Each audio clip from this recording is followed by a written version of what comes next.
Hello children, we were doing acylation reaction of amines we did in the previous video, and in the previous video itself I told you that when amines they react with acid chloride कौन सा हो, specificity है यहाँ पर कि अगर लिया हुआ acid chloride जो है वो benzoyl chloride हो तो इस reaction को एक नाम दे दिया गया and that is called as benzoylation. So we will see the benzoylation reaction, क्योंकि ये इंपॉर्टेंट है इसलिए मैं इसको अलग से स्पेसिफिकली पढ़ा रही हूँ. इसमें कुछ नहीं है, बहुत आसान है. जैसे आपने अभी पिछली रिएक्शंस करी हैं बिल्कुल सेम वैसे ही है. आप ले लें एक कोई सा भी अमाइन ले लें, लेकिन उसकी रिएक्शन आप किसी भी एसिड क्लोराइड से ना कराएं, सिर्फ बेंजोइल क्लोराइड से कराएं, क्योंकि आप बेंजोइलेशन पढ़ रहे हैं. तो ये तो कुछ भी हो सकता है, अमाइन कोई सा भी हो सकता है, मगर एसिड क्लोराइड जो है वो क्या होगा, स्पेसिफिकली आपका क्या होना चाहिए, C पर डबल बॉन्ड O Cl, और जहां पिछली रिएक्शंस में आप CH3 लिखते थे वहां C6H5 लिखिए.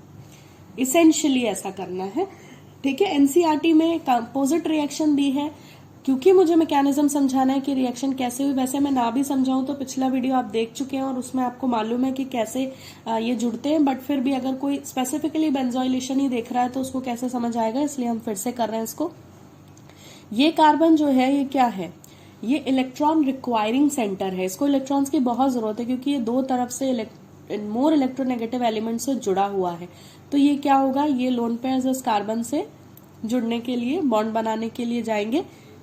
क्योंकि इस रिएक्शन में ये जो अमाइन है ये न्यूक्लियोफाइल इलेक्ट्रॉन डोनर का काम कर रहा है, तो ये न्यूक्लियोफाइल की तरह बिहेव कर रहा है.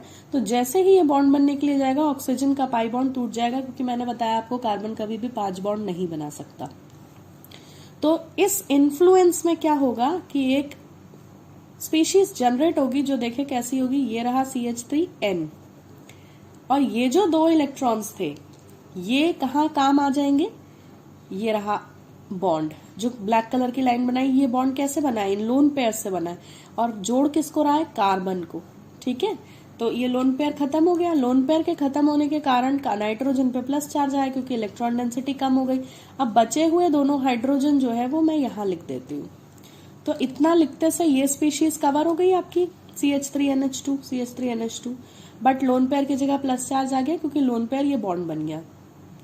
अब इस कार्बन की भी चीजें सेटिस्फाई कर दीजिए. तो ये रहा C6H5, इधर है क्लोरीन और इधर है आपका ऑक्सीजन विद नेगेटिव चार्ज. ठीक है, अब इस स्पीशीज में नाइट्रोजन पे पॉजिटिव है और ऑक्सीजन पे नेगेटिव है, और ये चार्जेस कभी रखते नहीं है. तो नाइट्रोजन क्या करेगा, इलेक्ट्रॉन तो उसको चाहिए, तो वो हाइड्रोजन से सेक्रीफाइस करवाएगा और हाइड्रोजन के इलेक्ट्रॉन्स ले लेगा. आप ये वाले हाइड्रोजन से भी ले सकते, कोई दिक्कत नहीं है. ठीक है, और इस केस में ऑक्सीजन करेगा बैक बॉन्डिंग. जैसे ही ऑक्सीजन इलेक्ट्रॉन्स फेंकेगा जो उसने यहाँ से उठा लिए थे, वैसे ही क्लोरीन ये इलेक्ट्रॉन्स लेके चलता बनेगा. तो यहाँ 3 मूवमेंट हुए. एक तो हाइड्रोजन से नाइट्रोजन ने इलेक्ट्रॉन लिए तो H+ फ्री हुआ, पहली चीज. दूसरी चीज ऑक्सीजन ने बैक बॉन्डिंग करी, और तीसरी चीज क्लोरीन ने अपने इलेक्ट्रॉन उठा के Cl- के फॉर्म में बाहर निकला. अब ये जो Cl- के फॉर्म में बाहर निकलेगा तो ये जाएगा किसके पास, इस H+ के पास, और बना लेंगे ये दोनों मिलके HCl, और बची हुई चीज आप आपस में जोड़ दें. ठीक है, ये बिल्कुल मैकेनिज्म पिछला वाला रिएक्शन जो पढ़ा था पिछले वीडियो में बिल्कुल वैसा का वैसा है. ये देखिए नाइट्रोजन ने अपना लोन पेयर रिट्रीव कर लिया है जो यहाँ से खो दिया था. ठीक है, ये कार्बन को जोड़ने में उसने अपना लोन पेयर सेक्रीफाइस कर दिया था ना, तभी ये ब्लैक वाला बॉन्ड बना था. ये तो आ गया इस पे लोन पेयर वापस, अब वो खुश है. नाउ यहाँ देखिए ऑक्सीजन पे डबल बॉन्ड है, ये आपका अमाइड ग्रुप बन गया, और यहाँ पर क्या बच गया, C2H5 और बच गया, ये लिख ले. और साथ में ये HCl जो मॉलिक्यूल को छोड़ के जा रहे हैं, तो ये HCl बन गया. तो इस तरह से ये बेंजोइलेशन रिएक्शन हो गई है. और ये जो प्रोडक्ट बना है ये क्या है, N पे जुड़ा है मिथाइल, तो इसे लिखेंगे N मिथाइल एंड जो है एक चीज देख लें, ये C6H5 था क्योंकि इसेंशियली बेंजोइल क्लोराइड लेना है तो यहाँ पे C6H5 ही आएगा, इसीलिए इसका नाम होगा N मिथाइल, और यहाँ जुड़ा है बेंजामाइड. ठीक है, सो बेंजामाइड. तो प्रोडक्ट जो बनेगा बेंजोइलेशन से वो क्या बनेगा, N मिथाइल बेंजामाइड बनेगा.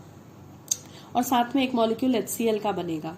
तो ये हुआ पूरा प्रोसेस बेंजोइलेशन का।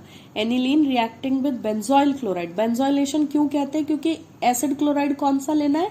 बेंजोइल क्लोराइड ही लेना है, इसलिए इस रिएक्शन का नाम बेंजोइलेशन है। ठीक है, एक रिएक्शन यहाँ का एक रिएक्टेंट इस रिएक्शन का फिक्स है और वो है बेंजोइल क्लोराइड। और ये रिएक्शन बिल्कुल वैसी होगी जैसे आपने पिछली रिएक्शन देखी थी पिछले वीडियो में, मगर एनसीईआरटी ने रिएक्शन एक लाइन में दी है, मैकेनिज्म नहीं दिया, इसलिए मैंने समझा दिया कि रिएक्शन हुई कैसे। अब हम देख लेते हैं एनसीईआरटी में एक लाइन में रिएक्शन कैसी लिखी हुई है। सिंपल कॉम्पैक्ट फॉर्म में लिख लें CH3NH2 को, यहाँ एक्सपैंडेड करके लिखा था C6H5COCl। बेंजोइल क्लोराइड से रिएक्शन कराएंगे तो बेंजोइल क्लोराइड से रिएक्शन कराने में सीधे प्रोडक्ट बना दिया, उन्हें ये वाली स्टेप नहीं दिखाई है क्योंकि वो सबसे पहले रिएक्शन में दिखा चुके हैं, तो इट्स अंडरस्टूड की समझ में आता है बच्चे को।